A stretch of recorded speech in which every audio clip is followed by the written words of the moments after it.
Kahit tapos na ang tag-init, pwede pa rin kulangin ang supply ng kuryente, lalo pag naapektuhan ang mga power plant ng bagyo.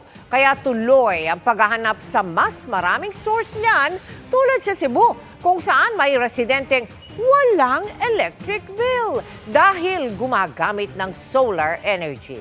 Narito ang special report ni JP Soriano.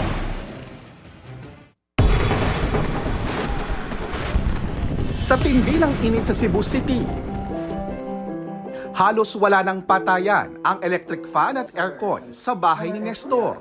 Pero sa dami ng dikuryenteng gamit sa bahay, ang buwan ng electric bill niya, 0 pesos.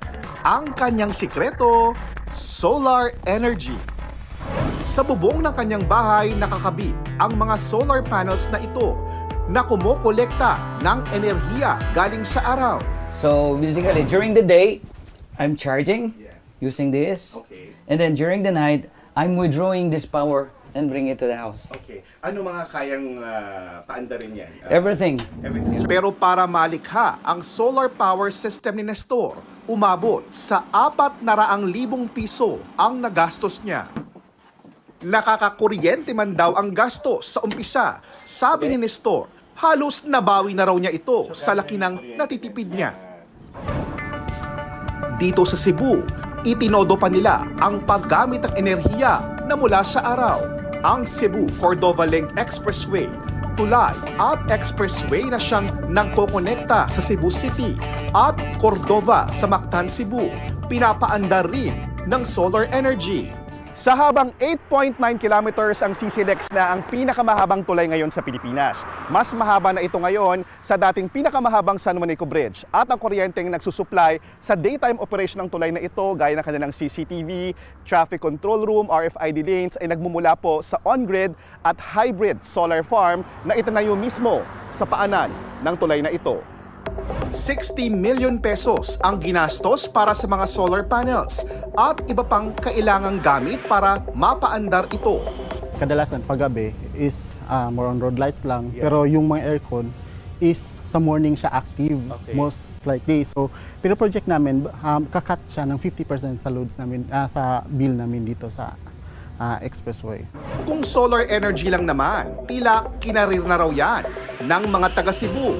Sa Toledo, nakapwesto ang Ceticor Solar Cebu Incorporated na dating kilala bilang First Toledo Solar Energy Corporation. Sa lawak na 73 ektarya ang solar farm na ito sa Toledo, Cebu, ang isa sa pinakamalaking solar farm sa buong Visayas. Wala po siyang carbon emission. Ang kagandahan pa ng solar energy is infinite po siya. Hindi po natin nauubos. Solar plant po kasi is madali lang siyang i-maintain, sir. So hindi siya katulad ng conventional plant. Tapos yung operational cost niya is maliit lang din. Isa ang solar energy o kuryenteng galing sa enerhiya ng araw sa mga nais isama ni Pangulong Bongbong Marcos sa energy mix na isinusulong na pagpapalakas ng renewable energy sources ng Pilipinas. Renewable energy is the way forward. Pero ayon sa Department of Energy o DOE, mababa pa rin ang porsyento ng naibabahaging kuryente ng solar power sa energy mix dito sa Pilipinas. Hindi naman buong araw may sikat ng araw at sa Pilipinas, madalas ding ulanin at daanan ng bagyo. Ang taas ng solar natin, pero yung actual generation niya, 1.6% na lang. Kasi nga, 10 to 12 hours lang siya available eh. Di lang naman solar energy ang pinalalakas at meron sa kasulukuyan ang Pilipinas. Pero kung ang mambabatas na si Representative Marco Huangco kasi ang tatanungin, nuclear energy daw ang sagot sa isang nagbabantang energy crisis. 24 hours a day, tuloy-tuloy reliable power. Kumpara sa wind and solar na paano doon sa tahimik na gabi o di zero.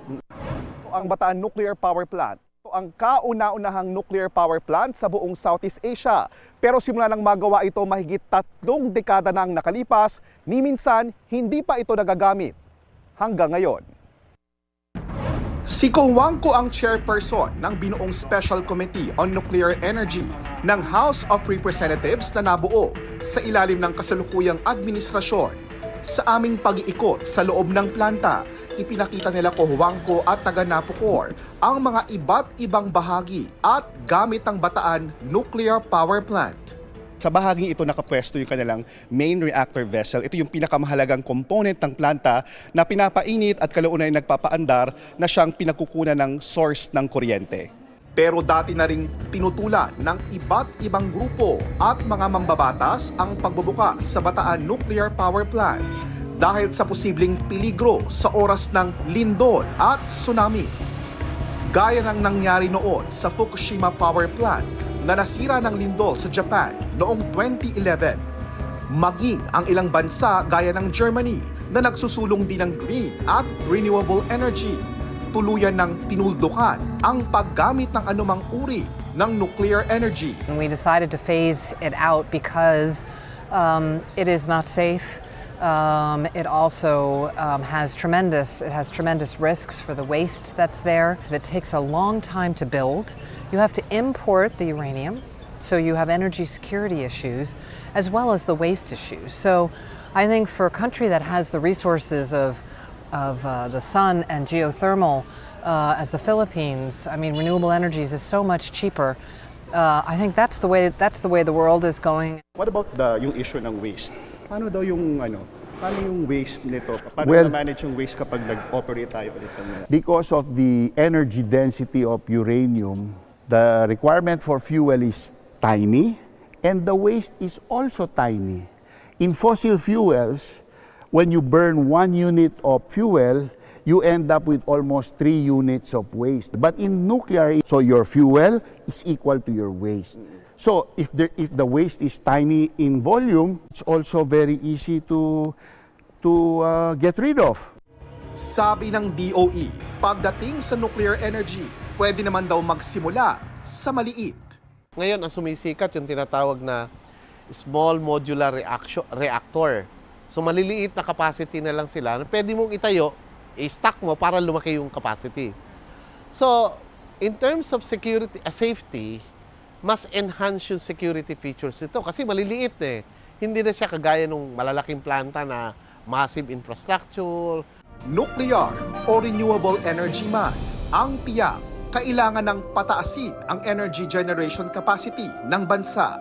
Dahil kung hindi, isang madilim na kinabukasan ang nagbabadya.